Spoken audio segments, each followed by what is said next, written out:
Laverne Cox recently did a radio interview, and she posted a video clip on her Instagram from that interview, and she's talking about healing after trauma. And I'm paraphrasing here, but she says, as we're coming forward with our stories, it's important that we create spaces that allow us to heal.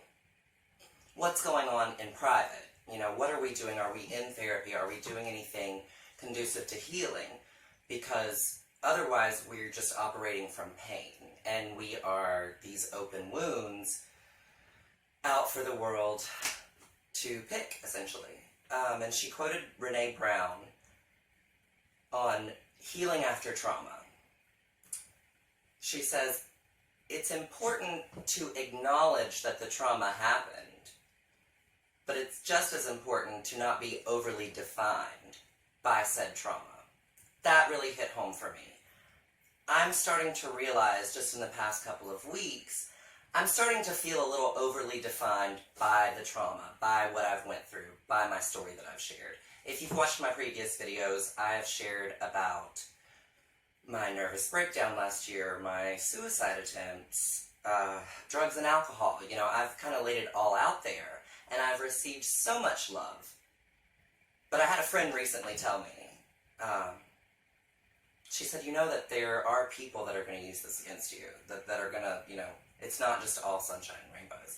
And honestly, I hadn't really thought about it. I had thought about it, but it hadn't came to fruition until, case in point, it was Easter Sunday, and I woke up a little depressed because I would have loved to have seen my family. And I was missing my mom and my granddad. But I'm out here in the city, and I'm, you know, trying to make it. My family's far away, and I had to work. So I go into work, and I'm thinking, you know, I'm going to leave all of that at the front door, and I'm just going to have a great day. You know, nothing's going to get in my way today. I even said that going in. Nothing's getting in my way. I'm having a good day. Well, as anyone that's ever waited tables knows, or any servers that are watching knows the term in the weeds. Well, I got in the weeds, fam. Basically just overwhelmed, not so much a panic attack or a anxiety attack.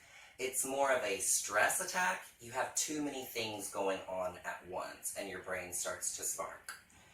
So that happened, and my coworkers, rather than asking me if I needed help or trying to figure out what the problem was, they kind of just congregated to themselves and watched me. But I was a little too busy to really care or acknowledge. I later in that shift found out that they were talking about me and saying, oh, she must be high on drugs. Look at her. What is she doing? She's acting crazy. She must have relapsed. She's high. Which was not true. I was not prepared for that. I was not ready for that, and that hurt me. That hurt me. I got in my car after my shift and cried I cried all the way home. And then I reminded myself of who the fuck I am.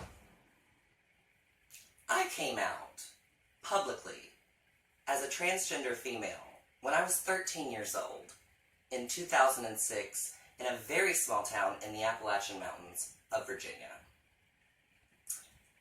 I went to public school as an openly transgender 13-year-old 8th grader. I had members of the school board fighting against me, trying to create rules to keep me from being in school as my true self. I had not only my peers, but the parents of my peers talking about me, saying things that weren't true, spreading rumors, being mean to a 13-year-old child. I rose above that. I overcame that almost effortlessly. I didn't even really know I was doing it. And I was just a kid. So this I can handle. That's what I told myself. For the sake of being dramatic, I'm going to quote one of my favorite films, Mommy Dearest. Don't fuck with me, fellas. This ain't my first time at the rodeo. I fought worse worse monsters than you for years. I know how to win the hard way. End quote. Dramatics aside, I do not hold any ill will towards my coworkers for assuming that or thinking that, people want something to talk about. It did hurt my feelings. Which brings me to another point as far as people that have struggled with drugs and alcohol. I don't even like the term recovery because it makes you seem like you are in some way weak or I'm not weak. No one that has struggled with drugs and alcohol and overcome and realized it was a problem, no one is weak that has done that. That takes more strength than anything. Like, I'm talking about I came out as transgender when I was 13. That didn't take as much strength as it has to really acknowledge the hold that drugs and alcohol had on my life. And so I don't really like being treated like I'm less than you because you don't have a problem with drugs and alcohol. I mean, go you. I love that for you. But don't treat me like I'm less than because I acknowledged it and I decided to do something about it. Am I reaching for the stars here? I don't think so. I want to be treated as I would be treated by any stranger on the street. Another Mommy Dearest quote. I'm not asking you to watch what you say around me. I'm not asking you to watch what you do around me. I'm not asking you to walk on eggshells.